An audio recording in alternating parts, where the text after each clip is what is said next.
Sisi tunakula nyama za watu.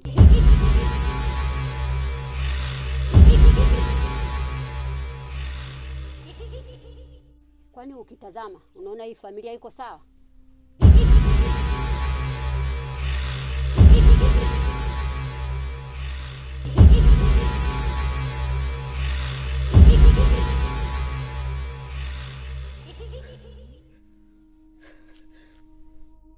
Tulia sasa. Watu hawataki kujua kama nakwambia, ila nina maana yangu. Mamkwe, sasa kwa nini lakini umeamua kuniambia hivi? Kwanza rekebisha. Mimi shangazi. Nataka nikusaidie, ila usioneshe utofauti wowote. Kaa kawaida. Fanya kama hamna ulichokijua. Kila utakayeongea naye usionyeshe chochote kile. Mimi nina sababu ya kutaka kukusaidia. Tulia, fanya kama hujui kitu. Mama, mbona baba ni mzima? Haumwi chochote, amesimama kwa miguu yake. Hivi una akili kweli wewe? Mama, ningekuwa sina akili nisingesimama hapa. Nimeuliza kwa nini mnikurupue tu huko? Alafu nakuja hapa nakuta baba ni mzima. Wewe, nilichokupitia. Mbona mleta mwanamume mwembamba sana? Atatutosha nyama yule? Mama, nitakuwa tulizike na tulichokipata. Wewe unafikiri wao wanaume wanene wanapatikana kwa kirahisi? Hapana mwanangu. Ulibidi umlete mwanamume mnene. Umemleta mwembamba sana yani. Wenzako mbona wafanye hivyo? Wanakuja na wanaume wenene wengi sana. Tushakausha nyama za kutosha. Wewe mbona unakuwa mzembe wewe? Au unajua kama tuna sherehe? Wewe unajua kama una mchumba wako huko. Wewe unakula nyama za binadamu na mchumba wako lazima awe hivyo hivyo. Lakini hata huyu nilimkutaga mnene. Sema alikonda tu kwa mawazo. Sijui ana stress za nini. Ndio maana nikaa nasubiri arudi kwenye mwili wake ili nimlete tumle. Yaani huyo sawa. Sifanyi kitu bila malipo.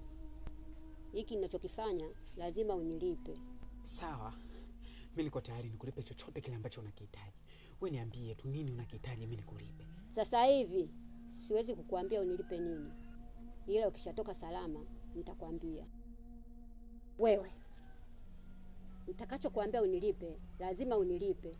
Vinginevyo huwezi kuja kunikimbia. Sasa sikia. Utaitwa muda sio mrefu. Usikubali kula chochote siku ya leo. Na hakikisha hawastuki kitu. Wakistukia umekwisha.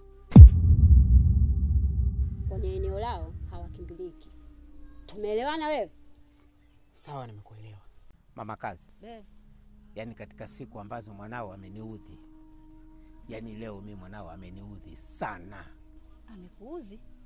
Tena sana.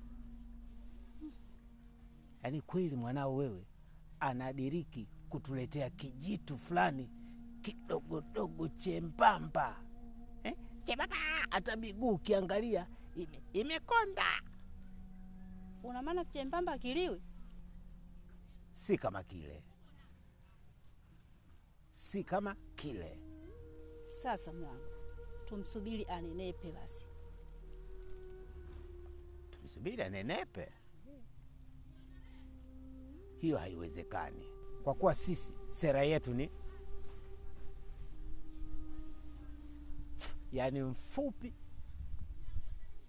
wakati hata mrefu wote tunakula. Kwa hiyo na huyu hata kama chembamba tutakula hivyo hivyo. Sawa mume wangu. Ila sasa tumpe haya maji. Mwambie kama hii ndo mila yetu. Anywe haya maji yote amalize. Ili tumfanye zezeta. Hiyo hakuna shida. Sawa mume wangu. Nipatie hayo maji.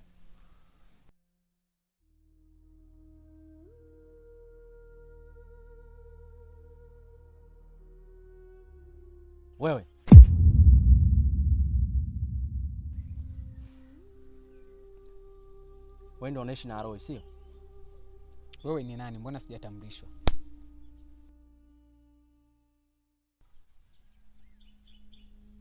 Ninapouliza swali natakiwa nijibiwe vile ambavyo nahitaji. Wewe mpuuzi nini? Sasa bro, Mimi nakuuliza wewe unanipiga. Haya masuala ya kupigana yamekuja na nini sasa? Au unataka na mimi nikiwasha? Haya kwa mfano wewe umenipiga na mimi nimekiwasha hapa tutaishije sasa? Hayo sio mazingira. Mimi nimekuuliza swali wewe nijibu. Sikia. Aroi ni mwanamke wangu mimi. Aroi ni mke wangu mimi. Alafu wewe mbawazimu mmoja unakuja unasema. Wewe sikiliza. Hebu mwache. Kwa nini unapani kijinga jinga wewe? Au unajua kama hapa ni nyumbani kwetu? Yaani leta mambo yako ya kipumbavu, hasira zako za kijinga jinga. Nisikilize. Linapokuja swala la nyumbani kwetu uwe na heshima. Kisu naitwa na baba. Na unashaanza kunivaa vibaya. Unanizoea. Usimame kwenye mipaka yako. Chumba. Afu mimi sikupendi ujue. Hata kama ni stake yangu. Yaani unaniboa, unaniuzi wewe.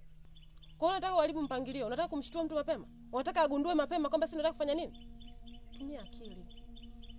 Afu mbona una wivu wa kijinga? Yaani chakula chako mwenyewe unagombana nacho. Ila unazidi kunawili tu mpenzi wangu. Kwa ajili ya mwanaume mwingine, sio wewe.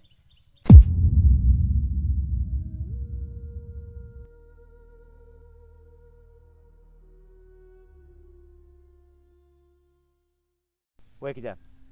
Naam baba. Unatakiwa kunywa haya maji. Haya maji haya ukinywa, yaani sisi hapa kwa mila zetu, mgeni akifika katika eneo letu tunampa maji anakunywa. Hapo ndipo sisi tunakubali na tunaamini kuwa huyu kweli ni mwanafamilia yetu. Na haya maji ukinywa yanakulinda na mambo yote mabaya. Hutadhurika kwa jambo lolote. Hata wachawi hawatakuandama. Magonjwa mengine ya kitototo hayatokuandama. Sasa unywe haya maji ili tuamini kabisa kuwa wewe ndio umeingia katika familia yetu.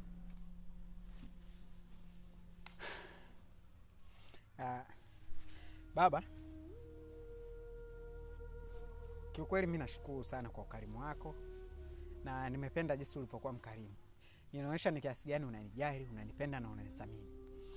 Pia nashukuru kwa kuingia kwenye hizo mila zenu na kunipa hizo mila zenu kwa sababu inaonyesha ni kiasi gani mnavyonijali. Lakini baba, yani mimi hapa yani chango linanisumbua sana. Kwa hiyo hayo maji nitakunywa tu baadaye baba. Nini? Chango? Wewe na chango wapi na wapi?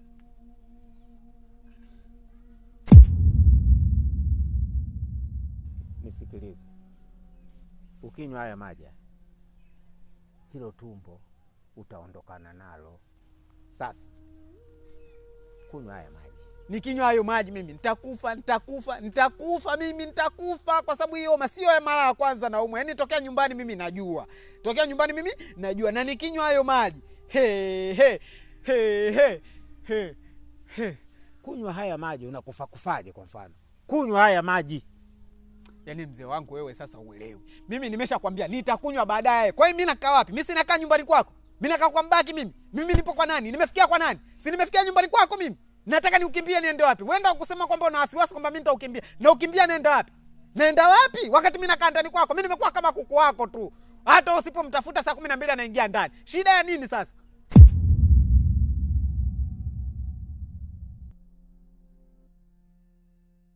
Hivyo unanichukuliaje mimi?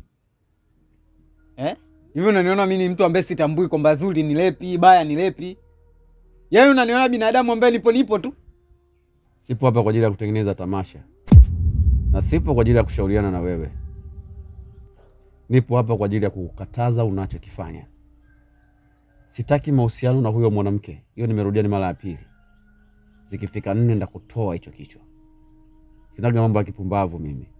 Huwezi kukurupua tu mwanamke from nowhere unaleta nyumbani. From nowhere unaleta tu nyumbani unaanza naye maisha.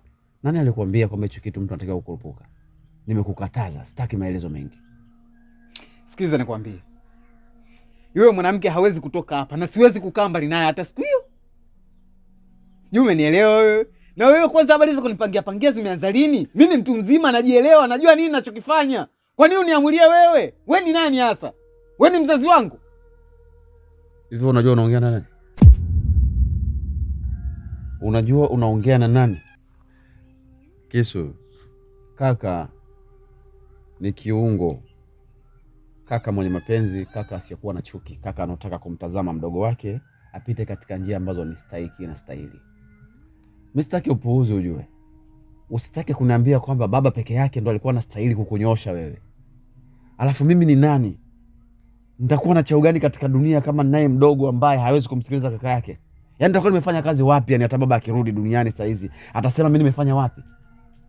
Sitaki kusikia chochote. Mimi ni kaka yako. Sitaki hayo mahusiano. Hivi sitaki hayo mapenzi yawe na wewe mwanamke. Ingia ndani timua wewe mwanamke. Sawa, hata kama wewe ni kaka yangu, sio ndo nipangie. Mimi ni mkubwa sasa. Bwana mdogo, wazee walipokuwa wakiongea lazima uoe katika nyumba ambayo inafahamika. Hawakuwa wapumbavu. Walijua mwanamke sio kiumbe wa kawaida, ni genius. Tofauti na tunavyomfikiria. Mwanamke ndio kiumbe ambaye anaweza akapambana kukulazimisha wewe tabia yake kuizoea hata kama anaweza kuacha. Na ukaamini imeshindikana, kumbe alikuwa anaweza kuacha. Mwanamke ndio mtu pekee ambaye unatoka naye gari moja, ukiwa umemuoa, unafika naye mmeachana na amepata bwana mwingine. Mwanamke ndio mtu ambaye kabla ya kukuacha wewe ana mtu mwingine, tofauti na wewe unavyoweza kukurupuka. Mwanamke ndio mtu ambaye anaishi kwa maslahi, ukijua anakupenda. Wazee walitaka ili kudefense hiyo swala. Ndio maana kuna watu wanaibiwa, wakirudi nyumbani kila kitu kimeondoka, kwa sababu hawajulikani wanatoka wapi. Ndio maana kuna watu wengine walipoteza familia zao, watoto wengine waliuawa. Kwa wazee waliposema jitahidini kuoa kwa fulani au kwa fulani au kwa fulani, hawakuwa wenda wazimu. Walitazama swala zima la haki na misingi na usalama wa mtu. Hawakutazama mapenzi kama vijana mnavyoongea kwamba mapenzi ni kokote. Mapenzi ni vyovyote, mapenzi ni yoyote. Nyoko wewe. Wewe nyoko wewe. Sitaki maelezo na wewe. Nimemaliza.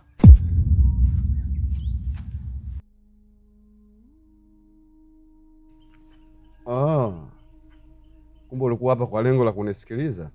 Nafikiri masikio sasa yamesikia kile ambacho nilikuwa nikikimaanisha. Kiufupi kweli mimi sikutaki kwa sababu huna sifa. Kwa kuwa ni mtu ambaye umekosa utambulisho. Utanisamehe kwa hilo, usinichukulie vibaya. Namtetea mdogo wangu, kila mtu analinda cha kwake. Ungekuwa umejieleza, umejitambulisha wewe ni nani, tukajua tunafuata hatua hizo za kisheria na misingi ambayo itamlinda mdogo wangu itakulinda na wewe. Ndoa ni mkataba baina ya watu wao. Kwa mkataba ukiwa upande mmoja haujaitwa mkataba, hiyo sio ndoa. Kuna maanisha sikutaki kweli kwenye maisha ya mdogo wangu. Kwa hiyo unadhani watu wote hapa duniani wana utambulisho? Kuna nchi ambayo inaruhusu mtu yote aingie kwenye mpaka bila utambulisho? Hivi ni nchi gani ambayo inaweza kukuruhusu wewe kuingia kwenye taifa lake bila utambulisho? Mfano wa nchi ndio mfano wa maisha ya ndoa. Unaweza kwenda Ujerumani kweli bila utambulisho? Hapa sio Ujerumani. Hapa ni Tanzania. Kwa Tanzania ndio tunabidi tuishi hivyo, si ndio? Yaani tunapokea tu watu bila utambulisho. Serikali ya mtaa ingekuwa inafanya kazi gani? Wenyekiti wa mtaa wangekuwa wanafanya kazi gani? Sheria za ugeni zingekuwa zinafanya kazi gani kama utambulisho sio muhimu? Wewe kitambulisho cha NIDA una serikali ingeona umuhimu upi kutengeneza NIDA kwamba watu wafahamike kwa utambulisho wao kama utambulisho sio muhimu? Mbona unajibu shubwada wewe dada? Mbona unajibu shubwada? Yeye mdogo wako anasemaje? Eti. Yaani unasema eti, unasupport upumbavu? Kwa hiyo kunitusi uliko nitusi kule bado hujalizika. Umeamua je huku mtusi mke wangu, na sio kumtusi mke wangu tu. Hata mimi pia unanitusi mbele mke wangu. Yaani unaonyesha ni kiasi gani wewe ulivyokuwa jeuri. Kesho hivi huyu ni mke wako? Huyu ni mke? Kikawaida huyu ni mke kweli? Yaani unaweza kukaa mbele yangu ukasema wewe una mke, umefunga ndoa na nani? Wewe si unafanya uzinifu tu. Wewe unataka nikuchape fimbo za uzinifu.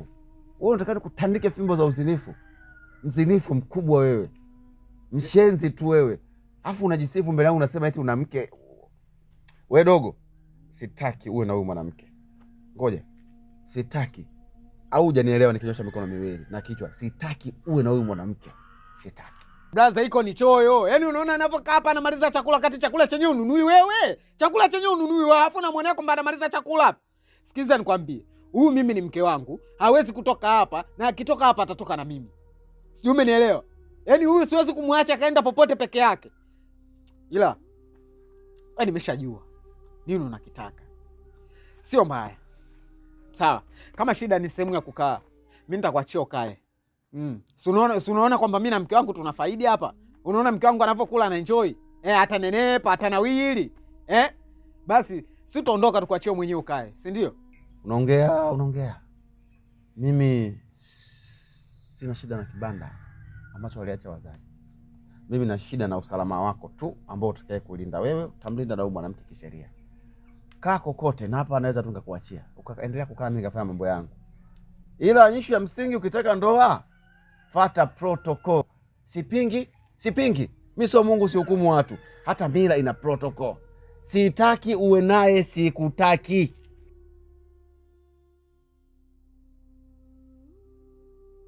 Yaani kila kukicha wewe ni matusi tu, kila kukicha wewe ni mizozo tu. Hivi wewe ni mwanaume aina gani wewe?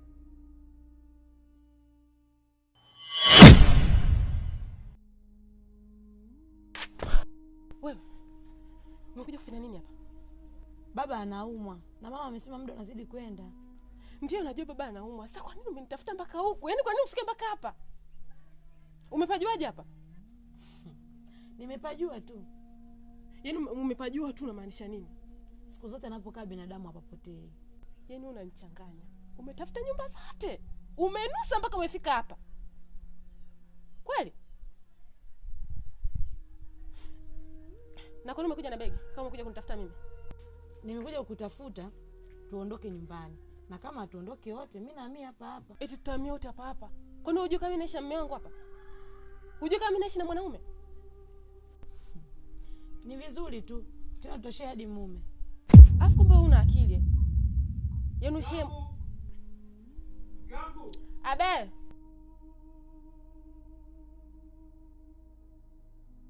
Mume wangu. Naam. Mdogo wangu ameniletea taarifa mbaya sana. Anasema kwa baba anaumwa sana. Na imefika hatua amekata kauli. Haongei chochote. Kwa hiyo inanibidi mimi niende. Wewe ni mdogo wako? Mbona sijawahi kumuona kabla? Na hujawahi kunitambulisha hata siku moja kwa una ndugu kama wewe. Samahani. Najua sijawahi kukutambulisha ndugu zangu wote. Ila huyu ni mdogo wangu. Karibu shemeji. Asante. Pia mama amesema niende na mwanaume naishi naye. Kama sitoenda naye maana yake mimi sitarudi tena huko.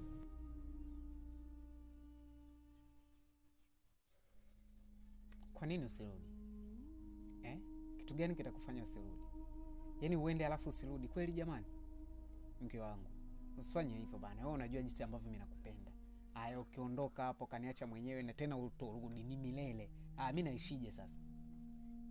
Wakati unajua kabisa kwamba mimi tayari nimeshakuzoea. Mume wangu, najua unanipenda.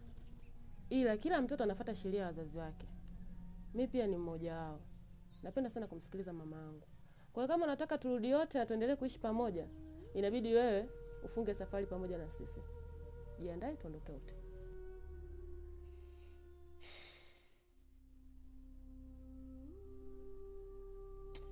Ila sawa. Kwa kuwa nakupenda na sitamani kukaa mbali na wewe. Basi sitaki nikupoteze. Niko tayari kufunga safari na wewe. Asante mume wangu.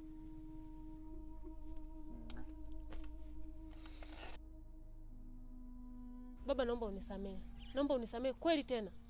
Yaani mimi ninavyomjua yule mwanaume hana jeuri yoyote. Kwanza nimetoka naye nyumbani yupo vizuri kabisa. Hizo tabia alikuwa hana. Leo wewe umeniudhi. Safari hii hapa umeniudhi.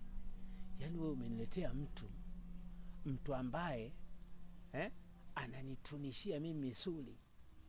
Anajifanya yeye mwamba. Amefikia pahala namwambia kunywa maji. Anakataa na akanipandishia sana sauti. Akanipandishia sauti kweli. Yaani hapo baba kwanza unanichanganya. Anawezaje kukutunishia misuli wewe na nilimwambia wewe ni baba yangu. Tunakuja huku ni nyumbani wewe na adabu. Haiwezekani, hapa kutakuwa kuna kitu. Kwa sababu mimi namjua kabisa yule hawezi kunyanyua sauti. Hata kwangu mwenyewe hajaita kunyanyulia sauti. Yaani anawezaje, anapataje jeuri ya kunyanyulia yeye sauti? Mimi nilidhani kuwa tutakuwa tumekula nyama. Tena nyama yenye kidudu chenye kwanza kidogo. Ulichokileta hata hivyo kinaonyesha umwamba mbele yangu. Hapa nina mashaka. Kuna usaliti humu ndani. au wewe? Aka mimi nimwambie nini? Ile ni mboga yetu. Yaani nawezaje kumwambia kitu kama hicho? Mimi sijamwambia chochote. Kuna nini kimejitokeza hapa kati? Baba, kwa hilo nisamee, lakini ile niachie mimi. Mimi najua kabisa namuweza vizuri na nitamrudisha kwenye mstari. Yaani hapa inabidi niitishe kikao. Nitaitisha kikao, wote mkusanyike, na nitamwadhibu mbele ya halaiki ya watu, na kama kuna msaliti nawe nitamuunganisha pamoja. Lakini na wewe adhabu yako iko pale pale.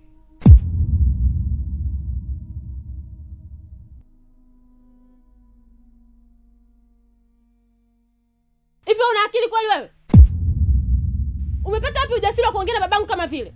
Unaongea na babangu kama unaongea na mdogo wako? Na kwa nini amekupa maji umekataa? Kwani hapo shida iko wapi? Ameniletea maji, mimi nimwambia kuwa naumwa chango, siwezi kunywa maji. Shida ni nini hapo? Kitu ambacho nimekosea ni nini? Mimi naumwa, nimwambia naumwa, nikinywa maji ataendelea kunisumbua. Kwa hiyo unaumwa chango? Naumwa chango mimi, naumwa. Wewe mbona unaumwaga chango? Kwa nini vibaya mimi nikiumwa? Wewe unajua chango ni nini? Unajua chango anaumwa watu wa aina gani?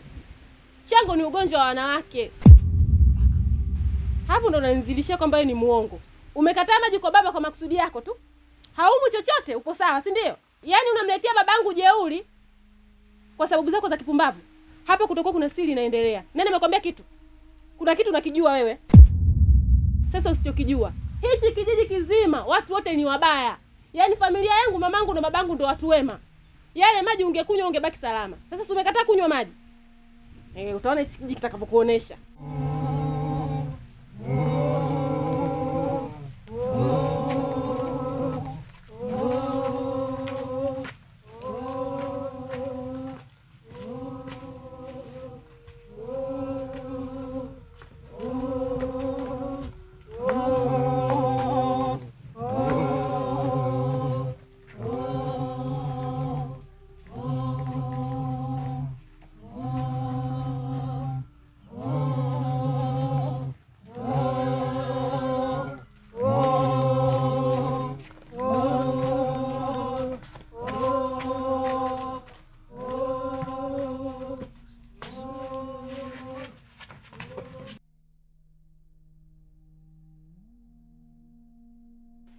Asante Mungu. Nashukuru kwa kuniongoza mpaka hapa nilipofika. Mungu amekufanyia nini?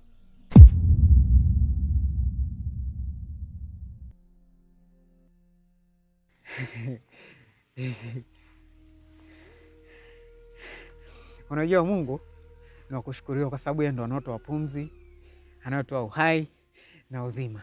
Bila yeye tusingekuwa hapa ambapo tulipo. Na yeye akiamua kusema kwamba na kuondoa ni dakika moja tu. Kwa hiyo Mungu ni kushukuriwa sana unapopata pumzi. Ni kweli Mungu anapaswa kushukuriwa kwa kila hatua. Ila wewe kijana unaonekana mgeni hapa. Unatokea wapi? Yaani mimi yani kwenye safari, wewe unajua mimi kama ulivyoongea ni mgeni. Nimepotea kidogo, nimepotea kwenye hali ya kuhangaika kutafuta njia. Sijui umenielewa? Na niko nahangaika kwenye kutafuta njia yani iliyoungua moto. Njia iliyoungua moto ndio njia ambayo naitafuta. Sasa sijajua kama mwenyeji wangu unaweza ukaniambia kwamba iko wapi au unaifahamu ilipo. Njia iliyoungua moto kwa hapa tulipo ni mbali sana. Ila nitakusaidia. Naomba nifuate.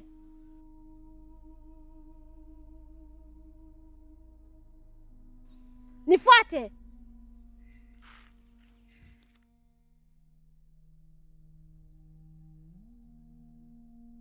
Wewe unaelekea wapi? Acha kujishikashika kama mtoto wa kike. Unaelekea wapi? Niona. Alafu unapita bila hata salamu. Sikia mzee, huu ni utawala wangu. Huwezi kupita bila, yani unapita tu kiboya boya, hata salamu huna. Nimekuletea mtu wako.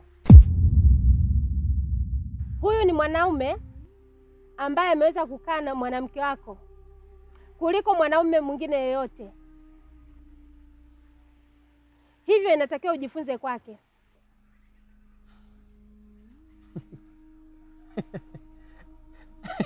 Eti nijifunze kutoka kwake? Yaani mimi naweza kujifundisha kitu kutoka kwa mtu ambaye ananichukulia mwanamke wangu? Acha utani basi. Wewe kijana, yaani wewe ni wa kukata mishikaki. Tena nitakutafuna ukiwa mzima mzima usikie maumivu ambao mimi nilikuwa nayasikia wakati najua mwanamke wangu anaishi na wewe. Sister, huyu sio kujifundisha kutoka kwake. Huyu ni wakula nyama yake. Kijana, hichi kijiji watu wote ni wa aina moja. Kwa hiyo kila anayekuona anakutamani. Huwezi kutoroka. Hata mimi mwenyewe hapa nakutamani sana. Wewe ni kama swala alopotea kutoka kwenye msitu na kuingia kijijini. Unafikiri kila mwanakijiji atakaye kuona hatojua kama wewe ni swala au utakuwa umewaziba macho? Acha kujisumbua. Oya, malizana naye basi. Jamani, huyu mtu nimekabidhiwa mimi kumlinda. Kwa hiyo msimguse. Nifuate.